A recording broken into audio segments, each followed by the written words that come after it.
Salut, c'est Romain, bienvenue dans un nouvel épisode du podcast Parlons de Design. Dans cet épisode, on va s'appuyer sur une de mes expériences, une de mes mauvaises expériences avec l'entreprise Lime pour en tirer des conclusions de design, comment ils auraient pu améliorer l'expérience pour que je ne subisse pas ce souci. Donc déjà, petite intro pour ceux qui ne connaîtraient pas, Lime, c'est tout simplement une société disponible dans plusieurs grandes villes, donc notamment à Paris, qui propose des trottinettes en libre service, donc qui sont posées dans la rue, et on a juste à avoir téléchargé l'application et à avoir un compte. On scanne un code sur la trottinette, et puis ensuite on peut l'utiliser, et on paye en fait 1€ dès qu'on débloque une trottinette, et 15 centimes la minute, il me semble.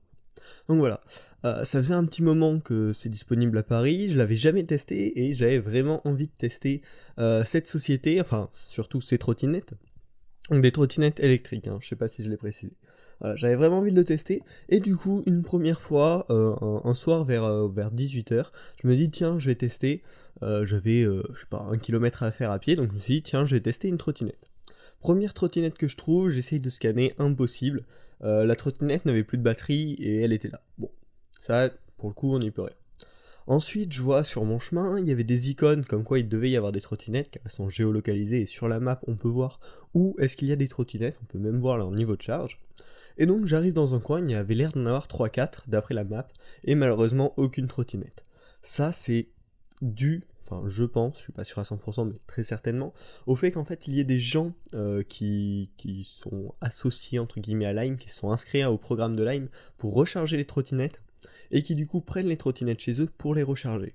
Cependant, c'est assez agaçant de voir des trottinettes affichées et qu'elles ne sont finalement pas là. Donc déjà niveau UX, ici, Lime pourrait améliorer quelque chose en cachant les trottinettes qui ne sont pas disponibles vraiment à l'utilisation. Après c'est peut-être un problème aussi de gens qui gardent les trottinettes pour eux chez eux dans un domaine privé. Bon, à la limite, ils n'ont pas forcément le contrôle. Mais le lendemain, donc ce jour-là, j'avais abandonné d'essayer une Lime, mais le lendemain, je me suis dit, allez, pareil, j'avais 1,5 km à faire à pied, et je croise 6 trottinettes sur mon chemin. Donc je me dis, ok, cool, 6 trottinettes juste à côté, donc c'était certainement justement un chargeur de trottinettes qu'ils avaient disposé ici. Sauf que sur la map, je vois que la zone est rouge. Donc je me pose quelques questions, je regarde sur le guide d'utilisation d'une Lime, est-ce qu'il n'y a pas d'infos sur cette zone rouge?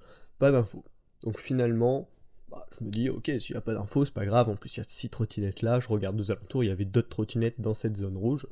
Je me dis, ok, pourquoi pas. Du coup, je prends mon appli, je scanne le code des trottinettes, nickel, hop.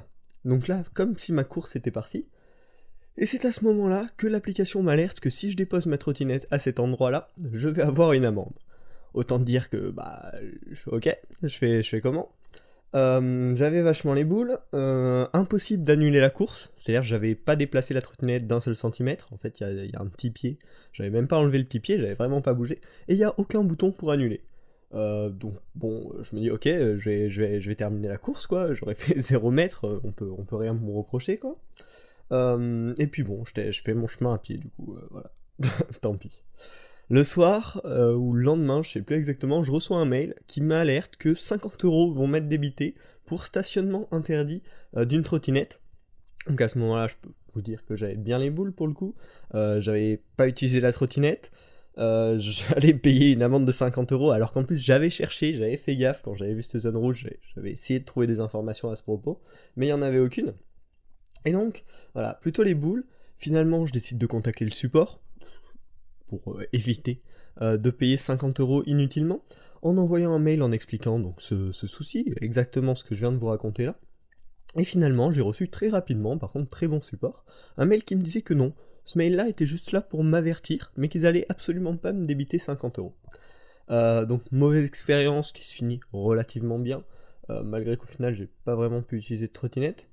Mais finalement, la Lime, ils ont perdu un client assez bêtement. C'est-à-dire que moi, j'ai bien envie de tester ça. Pour le coup, si je reveux utiliser une trottinette électrique, j'utiliserai probablement un autre service, à cause de plein de points qui, sur mon parcours utilisateur, m'ont vraiment pénalisé, m'ont vraiment agacé pour le coup.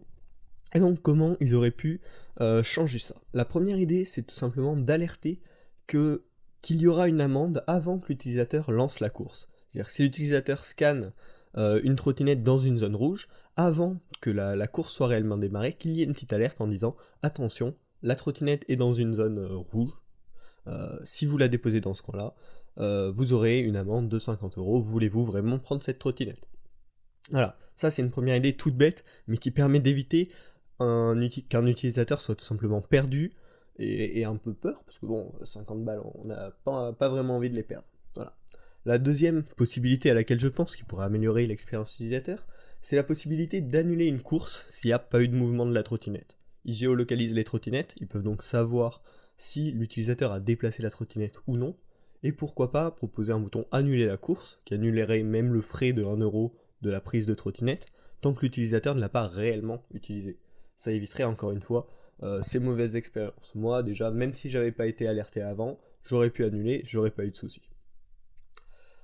Également, un des gros points problématiques dans cette expérience utilisateur proposée par Lime, c'est le mail que j'ai reçu, qui m'annonçait à la lecture de ce mail, j'avais absolument compris sans aucun doute, le fait que j'allais être prélevé de 50 € pour une amende.